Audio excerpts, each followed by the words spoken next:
Mangwana ni mwalelepo vukenjani breakfast vanave Africa. Welcome to Africa Good Morning, the news and current affairs show bringing you everything you need to know happening on the African continent and beyond. You are joined by Anna Razakoyo and Ashwin Berry, ready to engage with the content. In our top stories this morning, live worm found in Australian woman's brain. Uganda faces death penalty after homosexuality charge. And Asia and Africa bear brunt of pollution health burden. You can follow all our programs on our website, which is called oneup2.com, or you can watch on DSTV 285 and GoTV 25 in Namibia.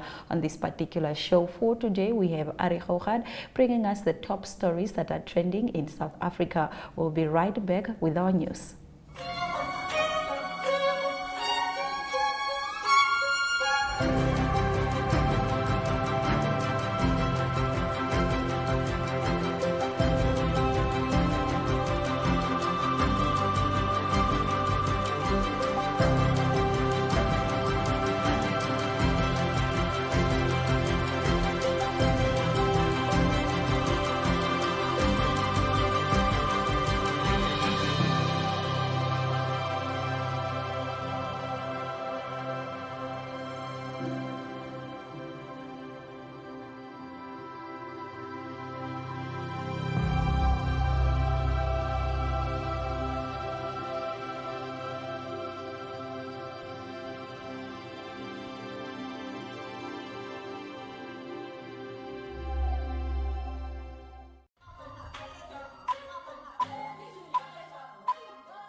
We start with some very disturbing news this morning.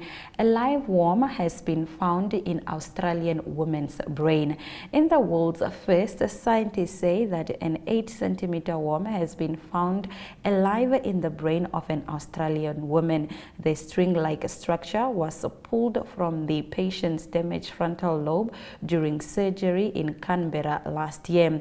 The woman suffered from what doctors called an unusual constellation of symptoms: stomach pain, a cough, and night sweats, evolving into increasing forgetfulness and depression. The red parasite could have been there for up to 2 months. Researchers are warning that the case highlights the increased danger of diseases and infections being passed from animals to people.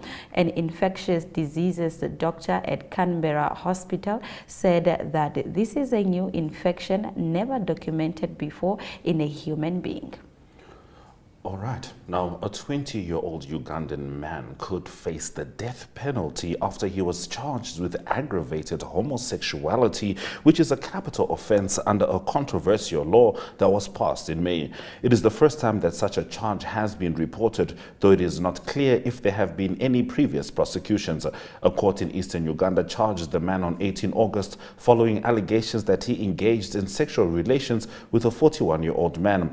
But it was not clear why it was considered that this fell under the category of aggravated homosexuality, the Reuters news agency report. According to the law, the aggravated category includes having gay sex with someone below the age of 18 or where someone is infected with a lifelong illness, including HIV. Justine Balia, the defendant's lawyer, told Reuters that Uganda has charged 4 other people under the anti-homosexuality law, but her client is the first to be prosecuted under this punitive category. In our next story, half of homes have no electricity. Solars are in 1 in 5 of those that do. Half of Mozambican families do not have any electricity supply solution at home, and for those that do, almost 20% are generated with solar panels for self-consumption, according to data from the National Institute of Statistics of Mozambique. According to the survey on the impact of access to sustainable energy in 2022, completed this month by the INE, 50.1% of more than 6.3 million households in the country had access to an electricity connection. Of this total, 32% had access through the national electricity grid and 18.1% through other sources. This means that 49.9% of the households are without connection to the grid or other electricity solutions, a situation that is more serious in rural areas, provinces of Tete and Zambezia, reads the INE report. Now, despite improvements in China, air pollution across the globe continues to pose the greatest external risk to human health, with countries in Asia and Africa suffering the most impact, new research showed on Tuesday. Around 3/4 of the adverse health effects of air pollution is concentrated in just 6 countries: Bangladesh, India, Pakistan, China, Nigeria, and Indonesia. The University of Chicago's Energy Policy Institute said in its annual Air Quality Life Index report, if hazardous airborne particles known as PM2.5 were brought down to levels recommended by the World Health Organization, average life expectancy would rise by 2.3 years worldwide, saving a combined 17.8 billion life years, the report estimated. While average world pollution levels have fallen slightly over the past decades, almost all of the improvements has been driven by China, where a 10-year war on pollution has seen PM2.5 fall by more than 40% since 2013. Now, while China has had remarkable success in its war against air pollution, the trend in other parts of the world is going in the opposite direction, said Krista Hassenkopf, AQLI's director. In our next story, China is ready to work with Zimbabwe, the U.S. not so much, after its disputed election. The United States says it will engage regional leaders about the disputed general election in Zimbabwe and the implications of the country's international standing. China, meanwhile, called for electoral disputes to be directed to the court and said it does not interfere with internal processes. In a statement on Monday, the U.S. State Department referred to inflammatory and unacceptable attacks directed at election observers from the Southern African Development Community. The United States is engaging regional leaders to share our concerns, including what this means for the international community's efforts to re-engage the Zimbabwean government. It said, there is much at stake for the people of Zimbabwe and the region. We urge all Zimbabweans to remain peaceful and pursue grievances through established legal channels. In its response to the elections, China said it was ready to continue working with the government of Zimbabwe and offered congratulations to President Emerson Mnangagwa. Ari Hogarth after the break.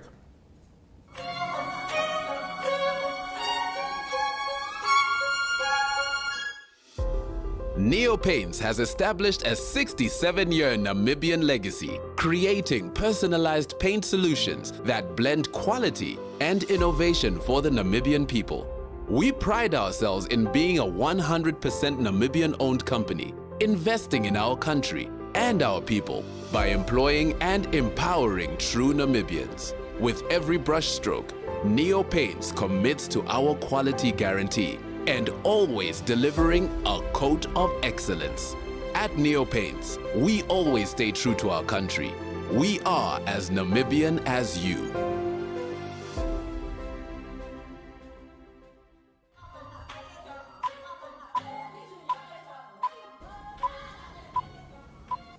All right, we start off with the latest from City Power trying to recoup over R1 billion as we talk to Ari Hogarth in South Africa. How are you, Ari? Give us your first story. Yes, very good morning. Yes, power is a big issue in South Africa. Stage 4 kicked in from yesterday again in South Africa. We'll get to that a bit later as well. But City Power is a Johannesburg company. Their responsibility is it's a government entity to distribute the power and to also get the funds in. But it's outstanding of 5 billion South African rand. 2 weeks ago, they started an initiative to get that back. So the guilty parties, obviously residents, it's businesses, but also government. So government departments under pressure at the moment. There's a few that's been highlighted. It's one of them, the Department of Health in Johannesburg. It's linked to the Charlotte Maseba Hospital. That's the hospital. It was also in the news with the fire that broke out there a year ago.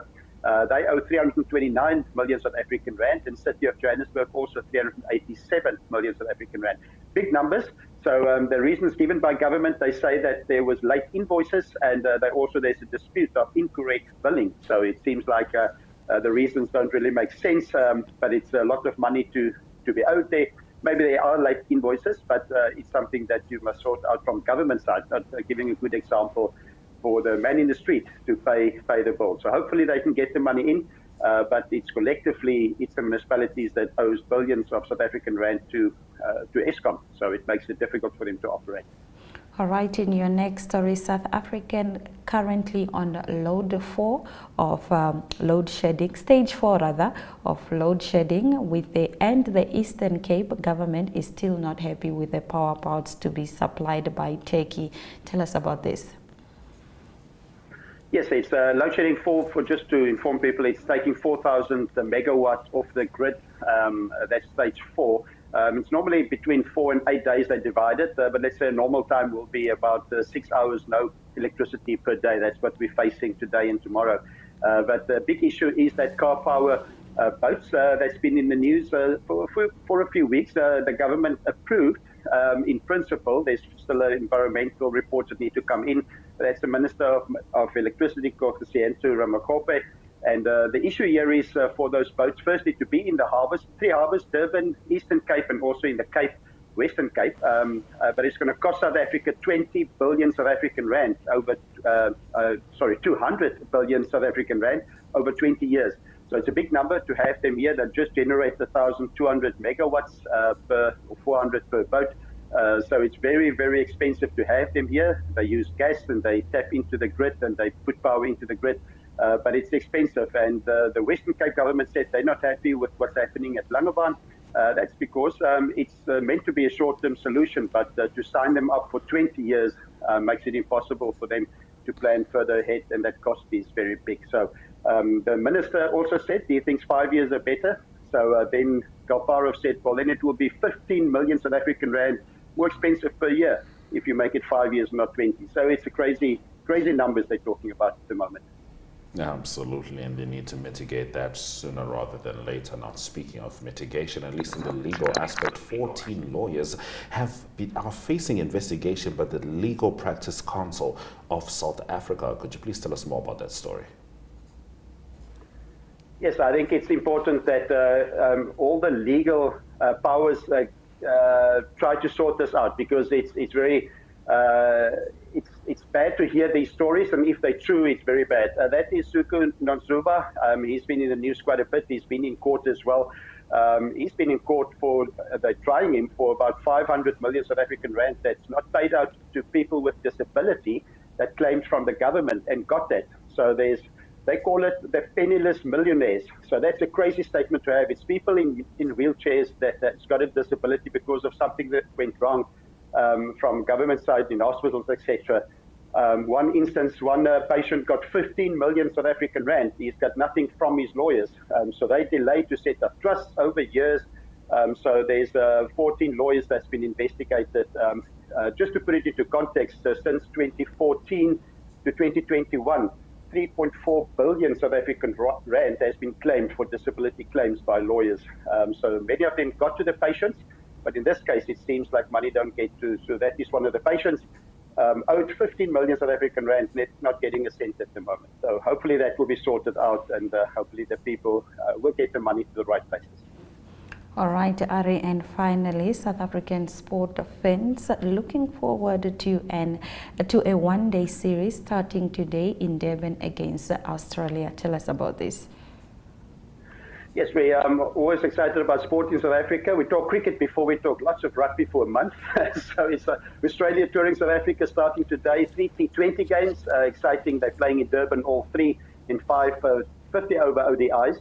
50 over ODI is important because there's a World Cup coming up in India in a few months' time. So it's good for South Africa to play these games. And it's the ODIs are played up country. That is Dewald Brevis, one of the new players in the team. So exciting to see how he will do. So the games will be played in Durban, 3 T20s, and then up country, Bloemfontein, Potchefstroom, and also in Johannesburg. No cricket in Cape Town, but we're happy. We had the Cricket World Cup for women, and we had the World Cup netball. So we'll be happy to give the rest of the country some other sports as well. All right. All the best, certainly. Thank you very much, Ari, for bringing us the news stories from Zazi. Yeah, big pleasure, and a brilliant day for everyone. Bye-bye. Cheers. Let's head into the economic news after the weather.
In our economic news this morning, Airtel Uganda seeks over 200 million in IPO drive growth. Airtel Uganda aims to raise 800 billion Ugandan shillings, which is 216 million, by selling a 20% stake to drive its expansion plans, the telecommunication firm said on Tuesday as it announced details of its initial public offering. When listing completes, Airtel Uganda will be the second listed telecoms company on Uganda Stock Exchange after MTN Uganda, majority owned by South Africa's MTN Group, which listed in December 2021. Airtel Uganda is a unit of India's Bharti Airtel. Airtel Uganda Managing Director Majon Murali told the news conference that the offer of 8 billion shares would start immediately and close on the 13th of October. Now, more than 30 adults out of every 100 in Mozambique have a bank account, and this is an increase of 26% in the space of a decade, a period in which the number of bank branches across the country relative to population has practically stagnated, official figures show. According to data from this month's statistical report by the Central Bank, the Bank of Mozambique, compiled on Monday by Lusa, in June of this year, the country's commercial banks had the equivalent of 30.1 bank accounts for every 100 adults, compared to 23.9 in 2013. Those have been our economic news stories. Up next is The Indicator, followed by the sport.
Good day everyone, time for international sports news. Starting off with tennis news first. It's the last major of the year on the tennis circuit. It's the US Open. They started at Flushing Meadows in New York, and all the top players in the world obviously playing in that tournament.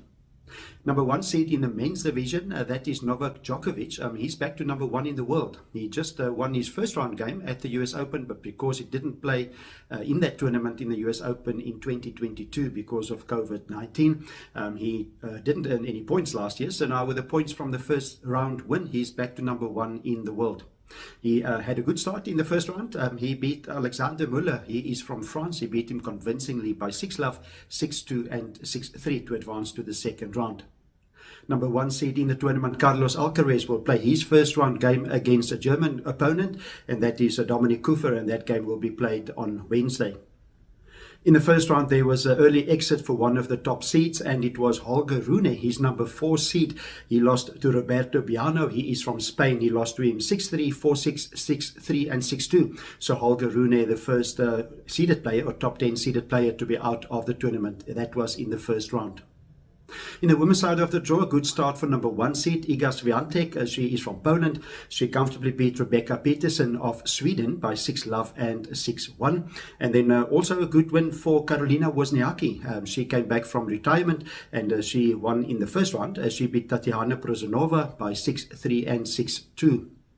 And then one of the form players coming out of the Cincinnati tournament a week ago, she was actually the winner of the Cincinnati tournament, that is Coco Gauff. And Coco Gauff had a struggle in the first round. She lost the first set, but it came back to win 3-6, 6-2 and 6-4, and that was against Laura Steckmund. She is from Germany.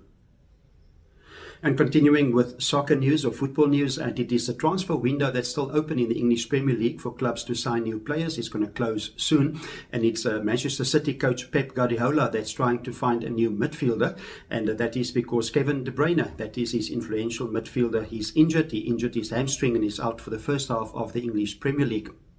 Reportedly, it is Pep Guardiola talking to two midfielders, possibilities to sign them. The first one is Matthew Nunes. He is from Wolverhampton. Wolverhampton not too keen to sell him, but apparently they do have financial problems or challenges, and so it's possible that they will sell Nunes, and it's Manchester City prepared to pay up to 70 million euros for Nunes to play for Manchester City in the midfield. Another player that Manchester City reportedly looking at is Ebreheci Eze. He is from Crystal Palace. It's not made known what amount Crystal Palace will ask for Eze, for him to move over to Manchester City. And to conclude today's international sports news, it is golf news, and it is the much anticipated Ryder Cup. That is the team competition between America and Europe that will start on the 29th of September till the 1st of October. That will be in Rome. The previous Ryder Cup, it was the USA that won convincingly by 19 points to 9. That was played at Whistling Straits in the USA. So both the captains need to pick their teams now. There's 6 players that automatically qualified already, and then it is Zach Johnson, the coach or the captain of the US team, need to name his 6 coaches or his 6 manager picks, and the players that already qualified for the USA automatically is Scotty Scheffler, also Wyndham Clark, then Brian Harman, who won the British Open, then Patrick Cantlay, Max Homa, and also Xander Schauffele. And so there's strong speculation that Zach Johnson might include Brooks Koepka as one of his captain's picks, and it will be interesting because Brooks Koepka currently playing with the Live Golf Initiative, that's a breakaway golf league. On the European team, that team will be announced next week by Luke Donald, and they don't allow any of the Live Golf players to play. None of them are members on the DP World Tour, and it is also one of the players that's already in the team, that is Rory McIlroy, that he indicated that he feel that they won't miss any of the players currently playing on the Live Golf Initiative. Some of the players that might have made the team would be experienced players like Lee Westwood, Ian Poulter, and also Sergio Garcia, but none of them available to play this year. That's international sports news for today. Hope you have a great sport day, and we talk international sports news again tomorrow. Goodbye.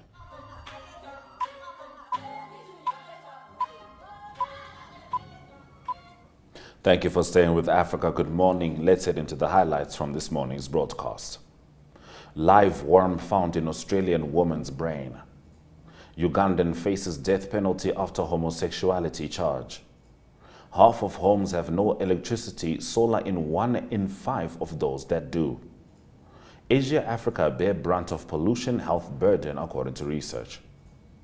Airtel Uganda seeks over $200 million in IPO to drive growth. Those have been our stories. We thank you so much.